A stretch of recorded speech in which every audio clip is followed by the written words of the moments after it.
হুজুরকে মুর্দাবাদ। আমার হুজুর হায়াতুন নবী দেওবন্দ মাদ্রাসার প্রতিষ্ঠাতা মাওলানা কাসিম নানতুবি সাহেব কিতাবে লিখছে, আমার নবী হায়াতুন নবী, এজন্য হুজুরের স্ত্রীদের নেকাহ করা হারাম। কারণ যিনি ইন্তেকাল করেন, এই মারা যায়নি, খতম হয়ে যায়নি, তার নেকাও টোটেনি, তার নেকাওয়ালা স্ত্রীকে তো বিয়ে করাও হারাম। কথা মাথায় ঢুকছে? আমরা জানি কোরআন বলেছে উম্মাহাতুল মুমিনিন, মুমিনদের মা, কিন্তু তিনারাও বলছে হুজুর হায়াতুন নবী, বেরেলিওয়ালারাও বলছে হুজুর হায়াতুন নবী, জনপুরিরাও বলছে হুজুর হায়াতুন নবী। আর পূর্ব ভারতের মুজাফির উলিল আমর সৈয়দনা আবু বকর সিদ্দিক ফুলফরাবি আল কুরাইশি দাদা হুজুর বলছেন বেশক নবী আমার হায়াতুন নবী, এবং সশরীরে রওজা মুবারকে তিনি আমাদের জন্য আল্লাহর কাছে এখনো দোয়া চাইছে। জোরে বলুন এই নবীর উম্মত, সেই নবীকে ভালোবাসবে না? যদি ভালোবাসো, আমার নবী যখন দুনিয়া থেকে চলে যাচ্ছিল জবানে দুটো কথা ছিল, একটা তোমার আমার উম্মত উম্মত উম্মত, আর একটা কি কথা ছিল? বলো বলো, জানো যখন ফাঁকি দাও কেন?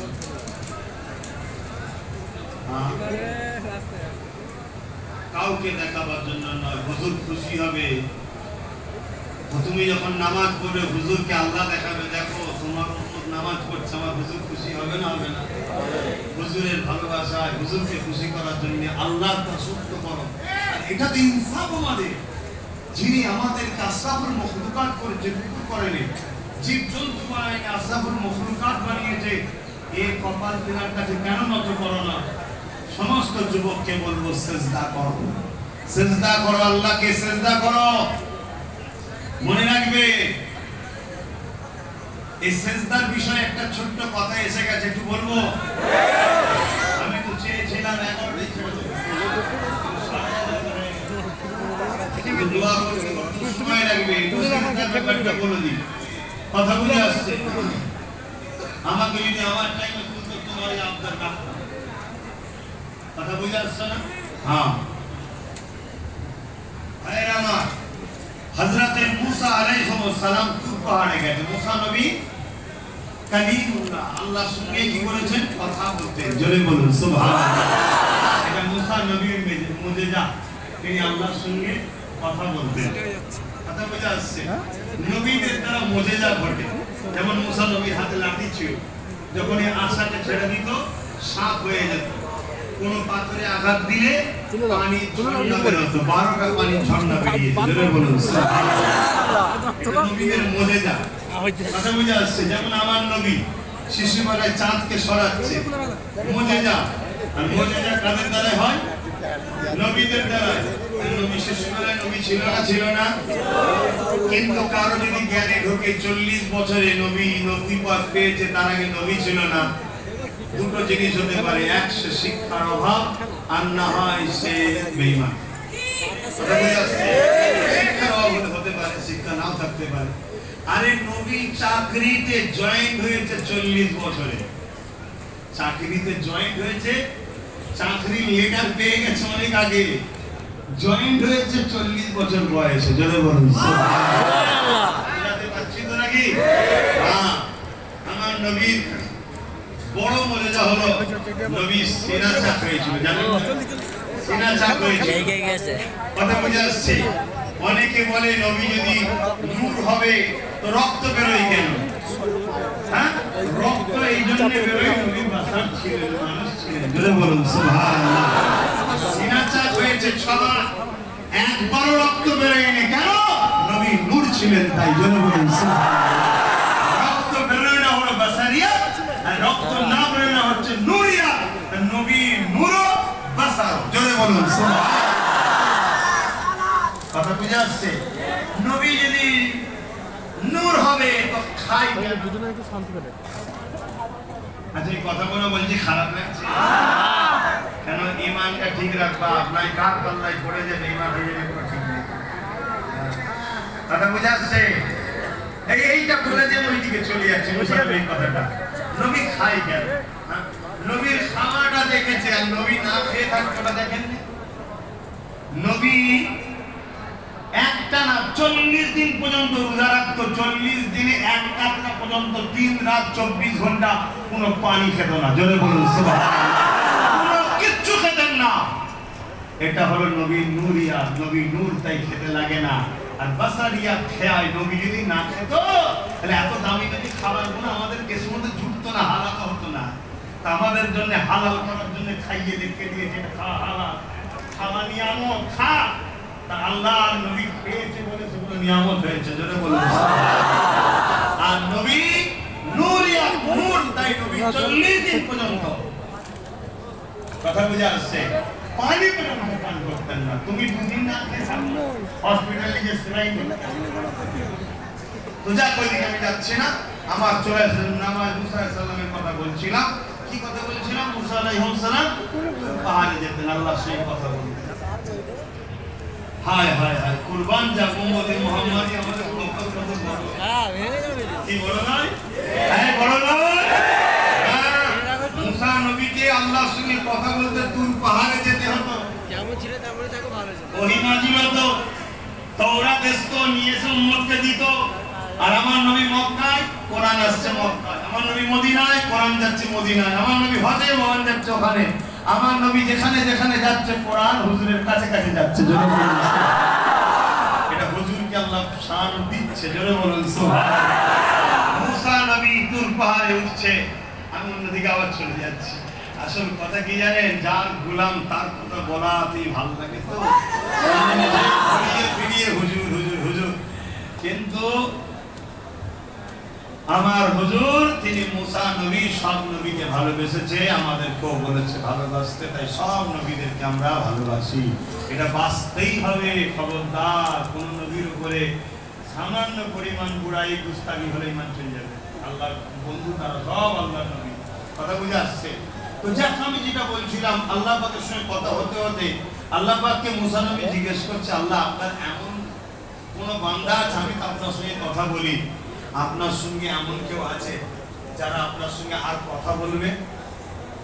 আল্লাহ পাক বলছেন, মুসা আমার একদল স্পেশাল বান্দা বান্দি আছে, তারা আমার সঙ্গে কথা বলবে, জোরে বলুন সুবহানাল্লাহ। মুসা তুমি আমার সঙ্গে কথা বলো।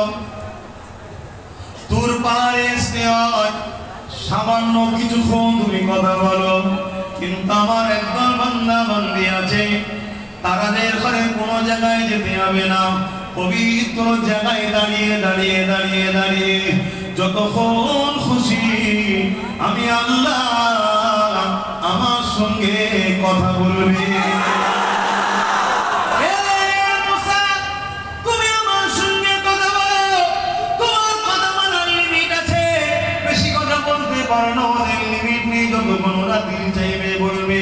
এবং তুমি আমার সঙ্গে কথা বলো মুসা, তোমার আমার বিচখানে 70,000 দূরের পর্দা আছে, একটা পর্দা থেকে আরেকটা পর্দা 10,000 বছরের রাস্তা।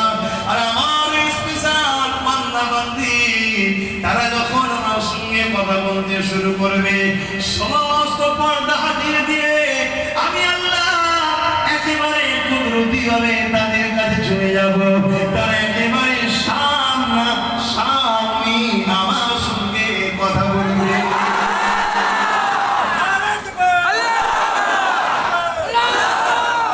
তারা তারা আমরা শুধু দাবি করলে হবে?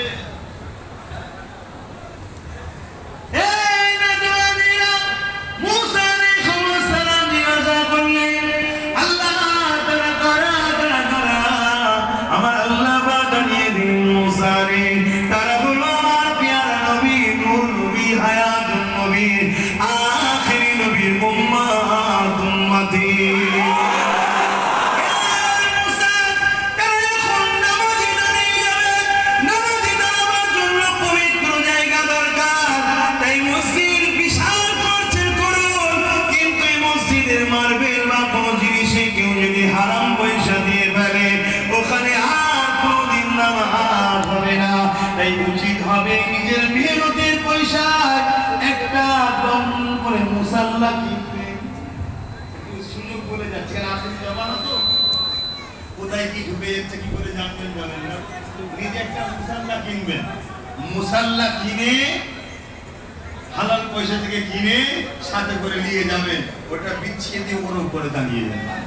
কথা মাথায় ঢুকছে? যুবকেরা তরুণেরা, আল্লাহ পাক মুসা নবী বললেন, আল্লাহ আপনি যদি একটু খুলে বলতেন আমি বড় উপকৃত হতাম।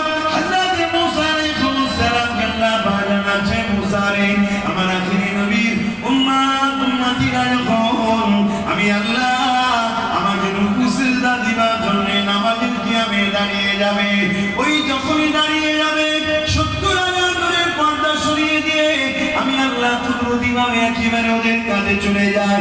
এমন করো না, যখন কোরআন তিলাওয়াত করতে থাকে বিসমিল্লাহির রহমানির রহিম আলহামদুলিল্লাহি রাব্বিল আলামিন আর রহমানির রহিম মালিকি ইয়াউমিদ্দিন ইয়াকা না'বুদু ওয়া ইয়াকা নাস্তাঈন ইহদিনাস সিরাতাল মুস্তাকিম, এইভাবে সূরা ফাতিহা পড়বে, তারপরে সূরা মিলাবে বিসমিল্লাহির রহমানির রহিম আর রহমান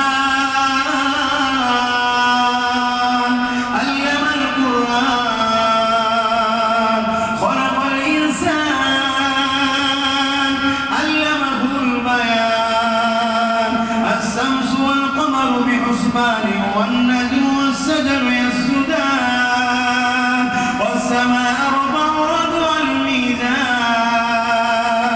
এভাবে যতক্ষণ কোরআন তিলাওয়াত করবে, কোরআন কোনো বইয়ের নাম নয়, কোনো কিতাবের নাম নয়, কোরআন হলো কালামুল্লাহ। হে মুসা রে আমি আল্লাহ আমার সঙ্গে কথা হতে থাকবে।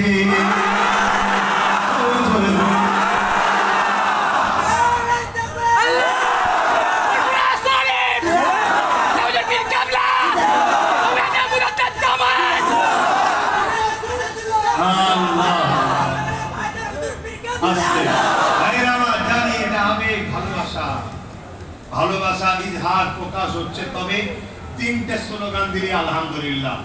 আল্লাহ দেবেন, হুজুরের দেবেন, আর যার উসিলায় আমরা পূর্ব ভারতের মানুষ আল্লাহ রসুল পেয়েছি, জামানার মুজাদ্দেদ থেকে ছেড়ে দেবেন না।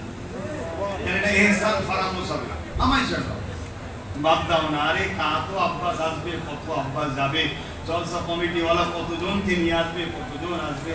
এখন তোমাদেরও আল্লাহ কারে পয়সা হয়ে গেছে, টাকা ফেললেই হুজুর পায়, টাকা ফেললেই বক্তা পায়, কি আসে না? নাই ওয়াম্মা বিনিমাতি রাব্বিকা ফাহাদিস। তবে ট্রাই করে দেখো কোন আব্বাস সিদ্দিকী কারা টাকা ফেললে পাওয়া যায়। হ্যাঁ, আল্লাহ শুকর করে কি টাকা দেখাচ্ছেন। টাকা যদি দরকার হয় ব্যবসা করবো, ব্যবসা করবো। কোরআন আরব দেশের ভাষা, বেশক জান্নাতি ভাষা, আমার মাতৃভাষা নয়, আমি আমার মাতৃভাষা বাংলা। সেই ভাষা যদি আয়ত্ত করতে পারি, হাদিস আরবিতে আয়ত্ত যদি করতে পারি, তাহলে আলেম উলামা হাফেজদের ব্রেনকে কমজোর মনে করো না। বিজনেস করলে এমনও বিজনেস আছে, দেশে অনেকে ইনকাম করছে, ডেইলি 2-10 কোটি টাকা ইনকাম করছে ডেইলি।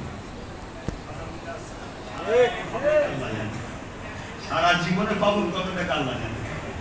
ডেইলি বিজনেস করবো, টাকাই যদি দরকার হয় না। হুজুরের গোলামীর মতো, হুজুরের প্রচার, হুজুরের উম্মতের কাছে এর থেকে বড় সম্মান ও মজা কি আছে? দেখো না কত নেতা আসে চলে যায়, কত নেতা আসে চলে যায়, 5 বছর পর অন্য নেতা হয়, আর 10 বছর পর অন্য নেতা হয়। কিন্তু আলেম যারা হুজুরের গোলাম হয়, যত পুরাতন হয় তত তারা মানুষের কাছে প্রিয় হয়। জোরে বলুন দেখো, গরিবে নামাজ 800 বছর পুরাতন হয়ে গেছে, আমার থেকে অনেক প্রিয় পৃথিবীর মানুষের কাছে। জোরে বলুন সুবহানাল্লাহ। সুলতান কি বলে, হযরতে মুজাদ্দিদ আল-বেসানি আজ থেকে প্রায় 700 বছর 800 বছর কম বেশি আগে আমার থেকে অনেক পুরাতন, আরো দামি বেশি। জোরে বলুন সুবহানাল্লাহ। দেখুন দাদা হুজুর পীর কেবলা কিছু কম বেশি 85 বছর হয়ে গেল, দুনিয়া থেকে চলে গেছে, আমার থেকে অনেক দামি বেশি। হুজুরের গোলাম পুরাতন হলে দাম বাড়ে। পৃথিবীতে এই একটা সম্পদ হুজুরের গোলাম, এর চামড়া যত ঢিলে হবে তত দাম বাড়বে। বাকি সব জায়গায় ঢিলে চামড়া হলে এটাও ভালো লাগে না, আর হিরো হুজুরের গোলাম যত পুরাতন হয় তত দাম বাড়বে। আজ্ঞা বয়স বলে কদম মুসি করেনি, কত বুঝে আসছে, পাগড়ি ধরেনি। যখনই মুরব্বী হয়ে যায়, যে দেখবেন পায়ে হাতে কদম মুসি করছে, হুজুর আমার জন্য একটু পাগড়ি দেন না, ধরি বায়াত করে, হুজুর দোয়া করবে। কথা বুঝছেন না? বুঝেন না কেন? হুজুরের গোলাম পুরো হয়েছে, মুরব্বী হয়েছে। হুজুরের গোলাম হও, হুজুরের গোলাম হও। ইচ্ছা না থাকলেও ওই পিছনে গুজুর গুজুর করবে, সামনে যেই হুজুরের গোলামকে দেখবে দেশের যত বড় মাথা হোক, এর একটা ছোট্ট নমুনা বলে যাব।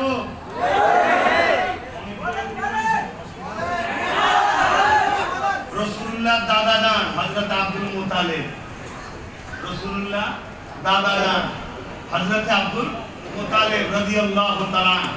কেন বললাম? তিনি দ্বীনে ইব্রাহিম মানতেন, বেশক তিনি জান্নাতি। জোরে বলুন সুবহানাল্লাহ। নবী নবুয়তের ঘোষণা যেদিন দিয়েছে সেই দিন থেকে যারা নবীকে মেনে নেয়নি সেদিন থেকে তারা বেঈমান হয়ে গেল। তার আগে পর্যন্ত ঈসা নবীকেও যারা মেনেছে, মুসা নবীকেও মেনেছে, সব জান্নাতি। জোরে বলুন সুবহানাল্লাহ। কথা বলতে ঢুকলো না। ডিউটিতে যেদিন হুজুর জয়েন্ট হয়েছে আনা মুহাম্মদ রাসূলুল্লাহ, সেদিন থেকে যারা বলেছে মানবো না, তাদের জন্য ফতোয়া বেঈমান হয়ে গেছে। হুজুরের দাদা, হুজুরের আব্বা আম্মা এ সব দ্বীনে ইব্রাহিমে ছিলেন, তারা